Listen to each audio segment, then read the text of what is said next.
నవనరసింహ క్షేత్రాలతో కూడిన ప్రదేశమే అహోబిలం.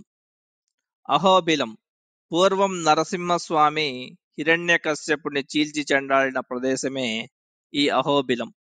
ఆ దృశ్యాన్ని చూసిన దేవతలు అహోబలం అని పొగిడారట.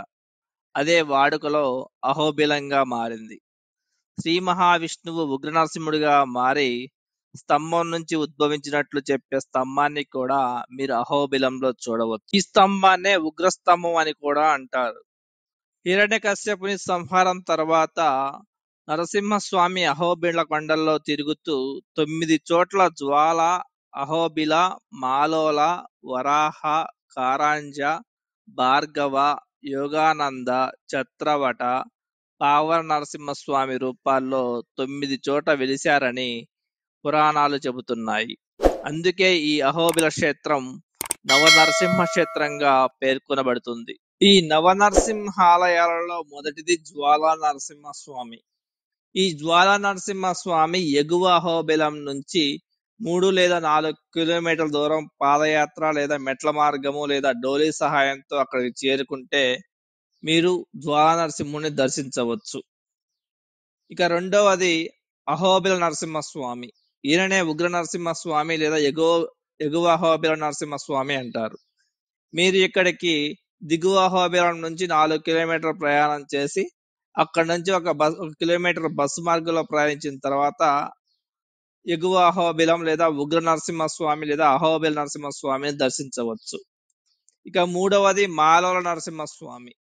ఇది ఎగువ అహోబిల నరసింహస్వామి ఆలయం నుంచి మీకు జ్వాల నరసింహస్వామికి వెళ్లే మార్గంలోనే ఉంటుంది. కాకపోతే అదొక వైపు ఇదొక వైపు ఉంటుంది.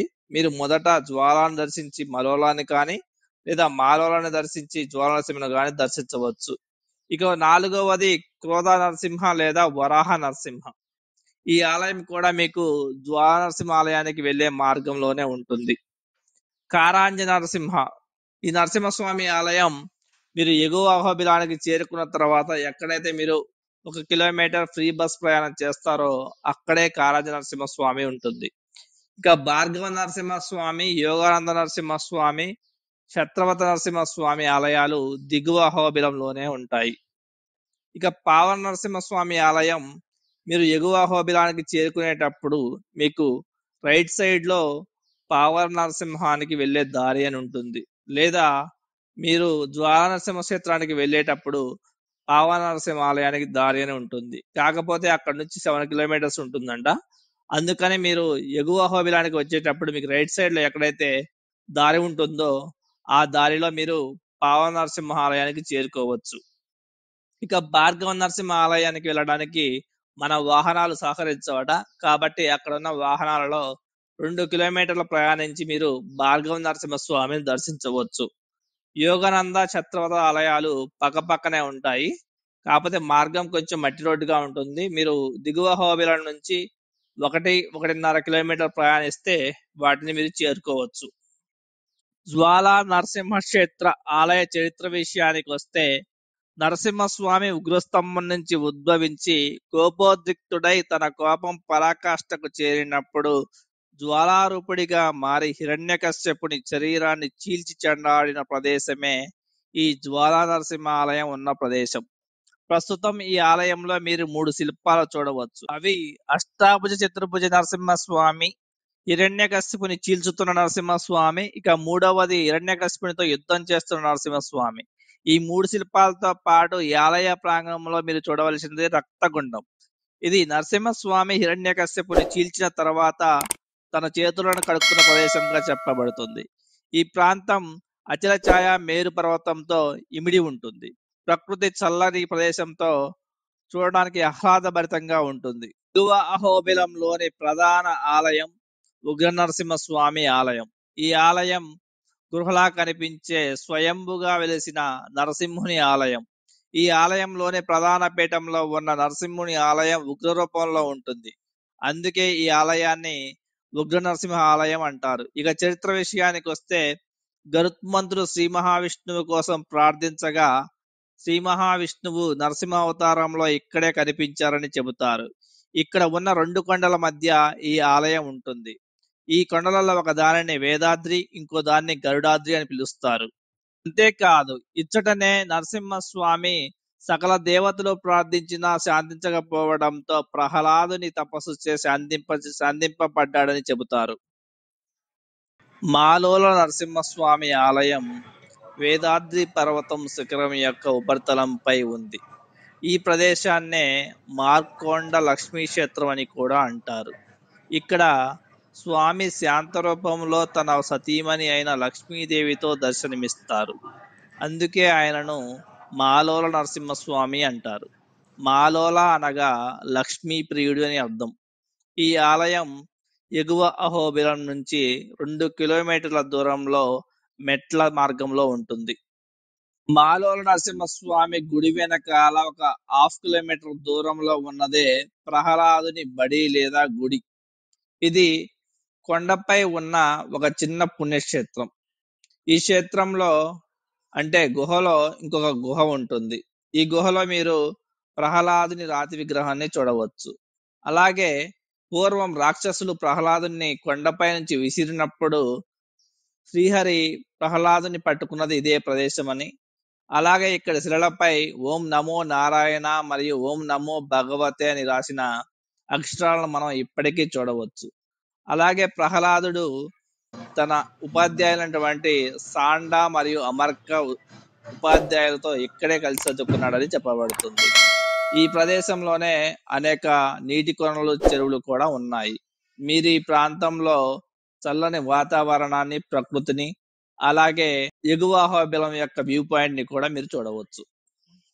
క్రోడాకార లేదా వరాహ నరసింహస్వామి వేదాద్రి పర్వతముల యందు వేదములను, భూదేవిని సోమకాసురుడు అనే రాక్షసుడు అపహరించుకొని పోగా వరాహ నరసింహుడిగా శ్రీ మహావిష్ణువు అవతరించి భూలోకం కిందకు వెళ్లి సోమకాసురుని సంహరించి భూదేవి సహితంగా పైకి తెచ్చుకున్నందుకు ఈ క్షేత్రాన్ని వరాహ నరసింహ క్షేత్రం అంటారు.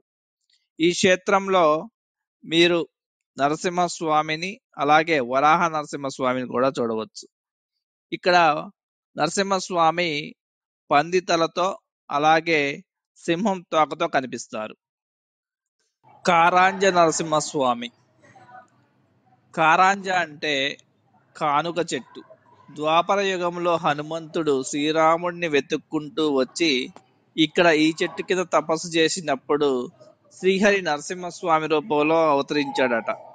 అప్పుడు హనుమంతుడు నాకు శ్రీరాముడిని తప్ప ఇంకెవరో తెలియదనగా నేనే శ్రీరాముడను, నేనే నరసింహస్వామిని చెప్పి ఇక్కడ నరసింహ అవతారంలో ప్రత్యక్షమయ్యారంట. అందుకే స్వామి చేతిలో ఒక చేతిలో విల్లు దర్శనమిస్తాడు.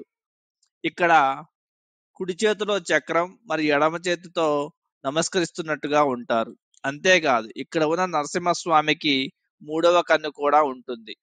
అన్నమాచార్య తన ఫలనేత్రనాల ప్రబల విద్యుల్లత అనే కీర్తనలో ఈ దేవుని గురించి స్తుతించారు.